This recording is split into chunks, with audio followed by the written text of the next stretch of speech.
चेंबूरमधील कॉलेजमध्ये फी न भरल्यानं विद्यार्थिनींनी परीक्षेपासून वंचित ठेवण्यात आलंय। मनसे स्थानिक पदाधिकाऱ्यांकडून कॉलेज प्रशासनाला दम भरल्यानंतर मुलीला परीक्षेला बसण्याची परवानगी देण्यात आली। पालकांकडून कॉलेजवर कारवाईची मागणी केली जाते।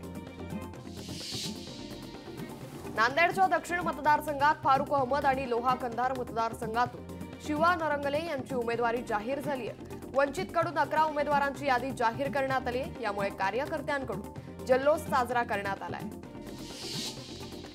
सकल मराठा समाजाकडून आज जालना बंदची हाक देण्यात आली आहे। तर जालन्यात कडकडीत शांतता आणि बंद पाळण्याचं आवाहन सकल मराठा समाजाच्या वतीनं करण्यात आलंय।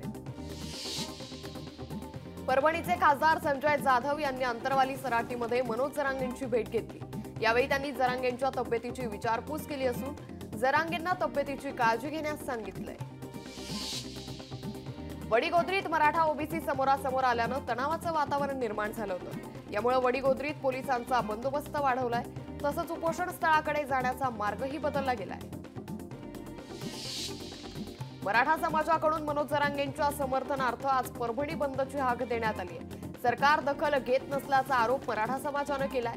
तसंच जिल्हाधिकाऱ्यांना निवेदन देत व्यापारी आणि नागरिकांना बंदमध्ये सहभागी होण्याचं आवाहन दिलंय। माजी राज्यपाल सत्यपाल मलिक आज दुपारी 12 वाजता मातोश्रीवर उद्धव ठाकरेंची भेट घेणार आहेत। इंडिया आघाडी त्याचसोबतच इतर राजकीय विषयांवर या भेटीत चर्चा होणार असल्याची माहिती आहे।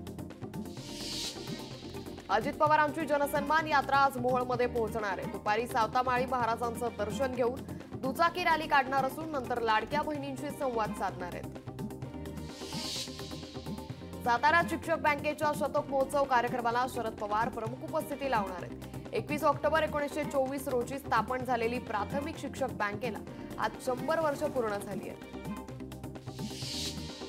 खड्ड्यांच्या मुद्द्यावरून नितीन गडकरींनी सरकारची खरडपट्टी काढली आहे। खड्डे न बुजवल्यास पुणे मुंबई आणि पुणे नगर महामार्ग केंद्राच्या ताब्यात घेऊ असा इशारा गडकरी यांनी सरकारला दिला आहे। राष्ट्रीय आयुर्विज्ञान आयोगानं अधिकाधिक वैद्यकीय अभ्यासक्रम आणि पदव्युत्तर महाविद्यालय सुरू करण्याचं आवाहन वैद्यकीय महाविद्यालयांना केलंय। जागा वाढवण्यासाठी प्रक्रिया सुरू करण्यात आली आहे। धाराशिवच्या भूम तालुक्यात रात्री जोरदार पाऊस झाल्यानं बाणगंगा नदीवरील ढगे चिंचपूर मधील पूल पाण्याखाली गेलाय। शेतकऱ्यांचा शेतात जाण्यासाठीचा मार्ग बंद झालाय तर काढणीला आलेला सोयाबीन पिकांचं नुकसान झालंय। प्राथमिक शिक्षण क्षेत्रातील चुकीच्या धोरणाविरोधात राज्यातील सर्व शिक्षक संघटनांनी आंदोलनाचा निर्णय घेतलाय। ठाण्यातील जिल्हा परिषद शिक्षक येत्या 25 सप्टेंबरला सामूहिक रजा घेऊन जिल्हाधिकारी कार्यालयावर मोर्चा काढणार आहेत। राज्यातील खासगी आयुर्वेद, होमिओपॅथी आणि युनानी अभ्यासक्रमाच्या महाविद्यालयात शैक्षणिक शुल्क 5 पट आकारण्यात आले। या शुल्क आकारणीला स्थगिती देण्याची मागणी विजय वडेट्टीवार यांनी मुख्यमंत्र्यांकडे केली आहे।